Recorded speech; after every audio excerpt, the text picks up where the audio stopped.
জাতিসংঘের সাধারণ অধিবেশন চলাকালে নিউ ইয়র্কের সদর দপ্তরের সামনে বিএনপি ও আওয়ামী লীগের নেতাকর্মীদের মধ্যে সংঘর্ষের ঘটনা ঘটেছে।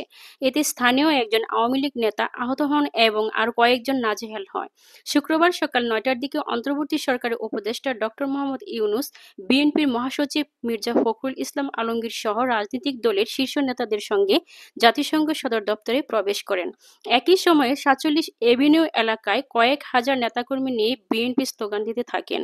সড়কের অপর পাশে আওয়ামী লীগের ৫০ থেকে ৬০ জন নেতাকর্মী উপস্থিত হয়ে দুপক্ষের মাঝখানে দাঁড়িয়ে পুলিশ দুই পক্ষকে নিয়ন্ত্রণে আনার চেষ্টা চালায়।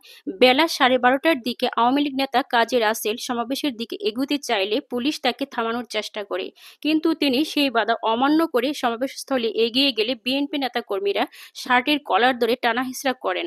এক পর্যায়ে পুলিশ তাকে উদ্ধার করে সরিয়ে নিয়ে যায়। নিউ ইয়র্ক বিএনপি নেতা বলেন, আওয়ামী লীগ এখানে পরিকল্পিত সন্ত্রাসী করতে এসেছে। কাজী রাসেল আইন ভঙ্গ করে আমাদের দিকে তেড়ে এসেছিল। এ সংক্রান্ত ফুটেজ পুলিশের কাছে রয়েছে। পরে বিএনপি কর্মীরা আওয়ামী লীগ কর্মীদের দাওয়া করে ছত্রভঙ্গ করে দেয়। প্রত্যক্ষদর্শীরা জানান, আওয়ামী লীগ নেতা নিজাম মজুমদার জাতিসংঘের দিকে আসলেও সংঘর্ষের খবর শুনে তিনি হোটেলে ফিরে যান এবং সমাবেশে যোগ দেননি। সেই আওয়ামী লীগ নেতা এক প্রশ্নের জবাবে বলেন, বিএনপি জামাত শিবির আমাকে অ্যাটাক করেছে, তারা এমন করবে আমি বুঝতে পারি নাই। শেখ হাসিনার কন্যা সাইমা ওয়াজেদ পুতুল দেশে ফিরে রাজনীতিতে যোগ দিবেন বলে দায়িত্ব গ্রহণ করবেন বলে জানিয়ে একটি ভিডিও বার্তা প্রচার করেছেন। দাবিতে সামাজিক যোগাযোগ মাধ্যমগুলিতে একটি ভিডিও প্রচার করা হয়েছে।